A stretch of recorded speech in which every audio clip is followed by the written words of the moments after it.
Bienvenue à tous dans cette nouvelle édition de Décryptage. En République démocratique du Congo, la quête de la bonne gouvernance bénéficie d'un accompagnement optimal des agents publics de l'État. La Caisse nationale de sécurité sociale veut symboliser cette nouvelle dynamique d'un cadre social rénové. Rencontre avec son directeur général, M. Tombola Mouké. Vous êtes le directeur général de la Caisse nationale de sécurité sociale des agents publics. Présentez-nous l'institution que vous dirigez, quel est son rôle en RDC, quels sont les métiers quotidiens que vous exercez au sein de cette institution. C'est M. Tombola Mouké, donc je gère la Caisse nationale de sécurité sociale des agents publics de l'État, CNSAP en sigle, qui est un établissement public à caractère social et administratif, créé en 2015, mais opérationnel depuis 2017, pour gérer les prestations de sécurité sociale des agents publics de l'État en RDC. C'est, comme on dit dans les jargons, un organisme de prévoyance sociale qui gère deux branches de sécurité sociale, la branche de pension ainsi que la branche de risque professionnel. La branche des pensions est opérationnelle depuis 2017, elle est financée à hauteur de 9%, c'est-à-dire que l'agent public assujetti cotise à hauteur de 3% de son salaire de base et l'État employeur cotise à hauteur de 6%. Le régime est géré par répartition, ça veut dire que les cotisations courantes payent les prestations courantes.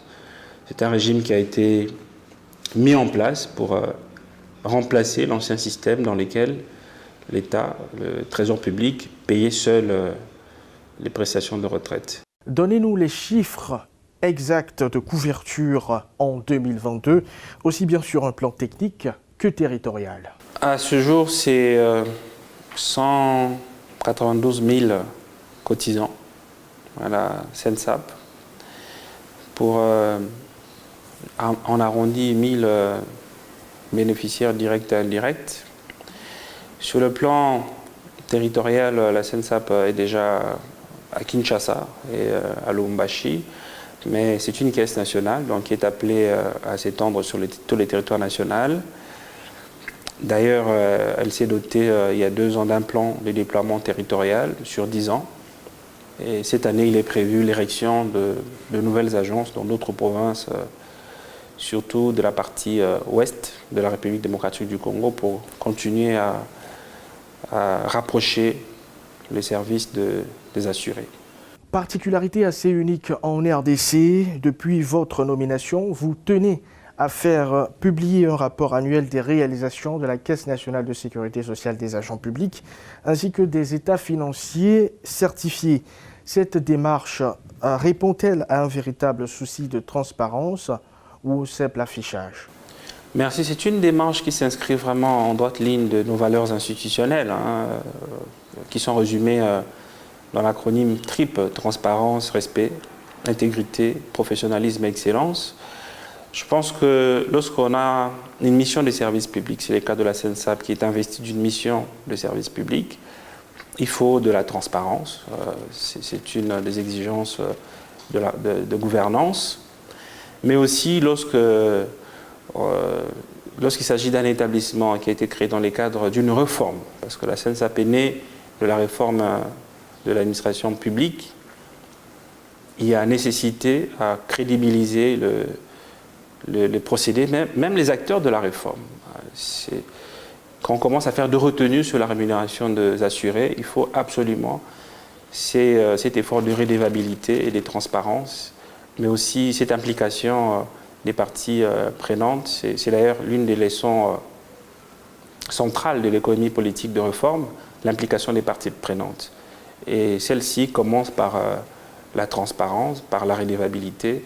C'est pour cette raison que chaque année, depuis qu'elle est opérationnelle, la CNSAP publie un rapport annuel d'activité contenant ces états financiers certifiés qui sont eux aussi publiés d'abord de façon particulière, donc seulement les états financiers, puis dans ces rapports annuels.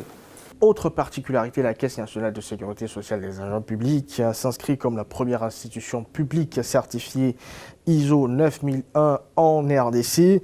Quel sens accordez-vous à cette certification et quel est l'apport de cette certification dans la performance de votre institution. La CNSAP est certifiée depuis janvier 2020 à la norme ISO 9001 relative au système de management de la qualité. Elle est la première institution publique en RDC à ce jour à détenir cette certification.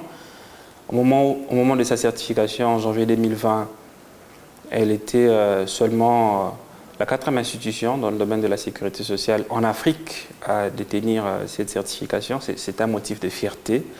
Derrière, effectivement, il y a un gros travail en termes de conformité parce que la certification ISO 9001 suppose une triple conformité, une conformité légale et réglementaire, une conformité normative, donc par rapport aux exigences de la norme, mais également une conformité par rapport aux attentes des clients et de toutes les parties intéressées pertinentes. C'est au terme, il faut le rappeler, de plusieurs audits qu'on arrive à certifier une institution conforme à une norme ISO. C'est une norme volontaire, ça veut dire qu'il n'y a pas, c'est pas une obligation nationale. Les institutions choisissent de s'engager ou pas dans cette démarche, qu'on appelle démarche qualité. L'objectif, c'est vraiment de mettre en place un dispositif de gouvernance qui soit aux standards, conforme aux standards internationaux en matière de sérieux, en matière de rigueur, en matière de transparence. D'ailleurs, nous en parlions à l'instant. Être certifié ISO 9001 sous-entend que l'organisme satisfait ses clients, que l'organisme gère de façon transparente, mais également que c'est conforme aux exigences légales et réglementaires. Quels sont, selon vous, les principaux défis à relever par la Caisse nationale de sécurité sociale des agents publics à court, moyen et long terme? Le tout premier, c'est le défi de l'extension de la couverture à d'autres catégories d'agents publics de l'État. Je voulais dire en introduction que la CNSAP, c'est la Caisse de retraite des agents publics de la RDC, mais tous ne sont pas encore assujettis. À ce jour, c'est seulement la catégorie d'agents des carrières des services publics de l'État qui cotisent. Il y a un travail à faire en termes de mise à l'échelle du dispositif légal, législatif, pour permettre que les autres catégories comme l'armée, la police, les magistrats, les enseignants, les LSU, les PST, soient également assujettis. Donc ça, c'est le tout premier défi et le gouvernement travaille dans le sens que cette extension de la couverture, pour ce qui est du champ d'application personnel, soit effective d'ici la fin de cette année. Ensuite, c'est l'extension du champ d'application matériel, donc en termes des branches qui sont couvertes. À ce jour, c'est une seule branche qui est opérationnelle, c'est la branche des pensions. Le moment est arrivé de lancer la branche du risque professionnel qui n'est pas encore opérationnelle. Au niveau technique, nous on a déjà fait l'étude pour déterminer les conditions d'opérationnalisation de cette branche.